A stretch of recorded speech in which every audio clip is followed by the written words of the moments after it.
D'ailleurs, j'ai eu la chance de t'admirer et danser cette année. Je me suis dit, attends, je participe à un workshop pour voir ce que ça donne. C'est vraiment de l'énergie, de la communication, de la synergie. Bonsoir Aminata Sano. Bonsoir.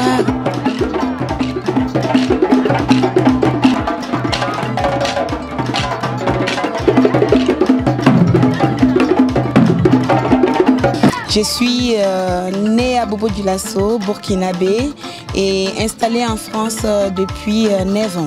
Voilà.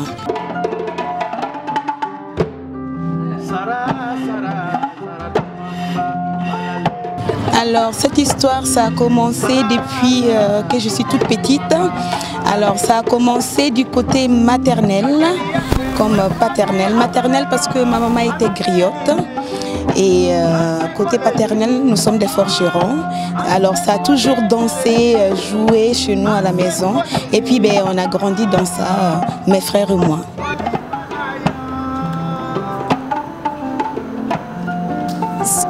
Ça fait quel effet quand tu parais porter la culture africaine et l'art de tout un continent dans un pays comme la France? Alors, représenter tout le continent africain en France, spécialement dans le Nord-Pas-de-Calais, dans la région Hauts-de-France, voilà, à Carvin, dans ma ville, c'est tout un honneur pour moi parce que l'art africain n'est pas comment dirais-je, n'est pas développé, n'est pas vendu comme on aimerait que ça soit. Alors, quand on part en France, on voit souvent les enfants ballonnés, la morvonnée. On pense que c'est ça l'Afrique. On pense que c'est parce qu'on n'a pas réussi dans la vie qu'on devient artiste. Que chaque Africain qui se retrouve en France sans boulot devient artiste. Non, on est artiste de père en fille ou on étudie pour pouvoir être artiste. Voilà.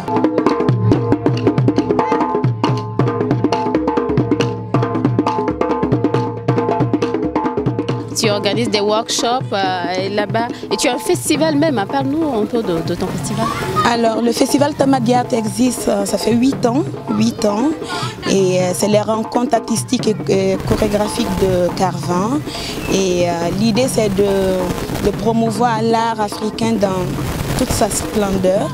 Et on fait un marché artisanal afro-ethnique, une formation professionnelle en danse contemporaine et en scénographie, des workshops d'art culinaire. Voilà, et pas mal de choses qui sont présentes au festival.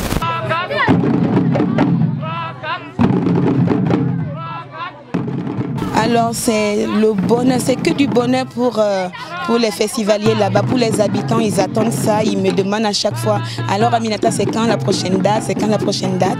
On est suivi par nos fans qui sont là-bas sur place depuis le tout début du festival, depuis la première édition, et on en est à la 8e. Donc ils attendent ça avec les bras ouverts. J'ai remarqué aussi que tu ramènes tes danseurs de là au festival In and Out. Et comment est-ce que tu fais la talakou? Comment est-ce que tu vends le Burkina pour qu'ils puissent accepter de te suivre jusque-là? Alors, comme je l'ai dit, ça fait 9 ans que je fais 2 fois par an. 9 ans et 2 fois par an, chaque mois de février et chaque mois d'août, on amène des Européens au Burkina sous forme de tourisme. Donc on a appelé ça le séjour culturel. Et à un moment donné, quand Agibou, mon grand frère, a créé son festival, on s'est dit tiens, pourquoi ne pas l'associer? Voilà. Et avec Bouba, quand on a parlé, on s'est dit tiens, on va le faire au même moment au mois de février pour que Agibou qui fait sa programmation de workshop, Aminata qui fait sa programmation de workshop, qu'on puisse associer les deux et ça crée des projets.